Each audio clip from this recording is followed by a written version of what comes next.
Hey guys, it's Sean O'Connell, the managing director here at CinemaBlend, and we are getting you prepared for Joaquin Phoenix's new film, Joker. And to do that, I want to single out 5 performances that we think you should watch to get you ready for his interpretation of this classic DC villain. Now, I want to emphasize that we are not going to get into any spoilers for Joker. These are really just movies that you can watch to get yourselves ready to go see the new film. But before we dive into that, do me a favor and go down and hit subscribe. Turn on your notifications because we're posting videos like this all the time on CinemaBlend's YouTube page, and we want to make sure that you see every single one of them. Joaquin Phoenix has been delivering outstanding performances for multiple years now, but I'm definitely going to single out his work with Paul Thomas Anderson as some of his best. The Master almost feeds directly into the type of personality that he ends up playing in Joker. Do your past failures bother you? Is your life a struggle? Is your behavior erratic? His character of Arthur Fleck in Joker is someone who's sort of misguided and lost and looking for some direction, and that's very much what we see Joaquin trying to do in The Master, taking cues from a mentor who might be a little bit more dangerous than we anticipated, but that concept of being somebody who just needs inspiration and direction and might be finding it in the wrong places continues very much from what Joaquin did in The Master into what he does in the Joker. I'm going to stay on Paul Thomas Anderson and Joaquin Phoenix collaborating because what they did together in Inherent Vice is both extremely different from what happened in The Master, but it also sets up some of the things that Joaquin Phoenix does in Todd Phillips' Joker movie.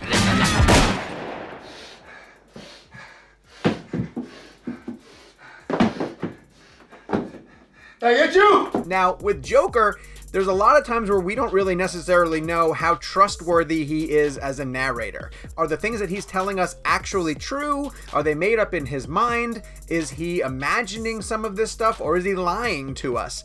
That happens to Joaquin Phoenix's character in Inherent Vice a lot, because as a Southern California private eye, he is stoned out of his mind constantly and is always sort of imagining that he's getting further into the case when he might actually be way off base in terms of what's happening in terms of things that he has to investigate. That type of displaced trust in the narrator carries over beautifully from the character that we met in Inherent Vice and works really, really well for what Joaquin Phoenix does as Arthur Fleck in Joker.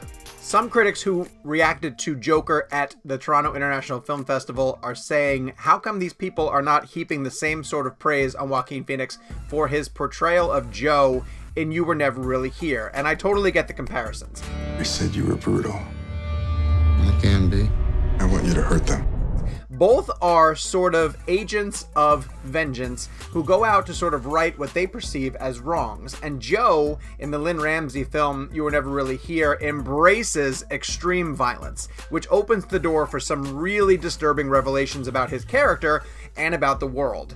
Again, not to get into any type of spoilers, but that's kind of the way that Todd Phillips and Joaquin Phoenix approach the Joker. Somebody who thinks that they're doing something for what they perceive as right, although we may see it as very, very wrong, and not afraid to get into some disturbing, violent acts in order to bring that vision to life. Joaquin Phoenix is sort of test driving the Joker in You Were Never Really Here, and it comes to full fruition in Todd Phillips' new film. We have to choose I'm Still Here after You Were Never Really Here just because they fit so well together. But also, it shows how gonzo Joaquin Phoenix can be for a role. Now, you might not recall all the way back in 2010 when Joaquin Phoenix and his director Casey Affleck decided to do this documentary that tracked Joaquin's transition from serious actor to aspiring rapper.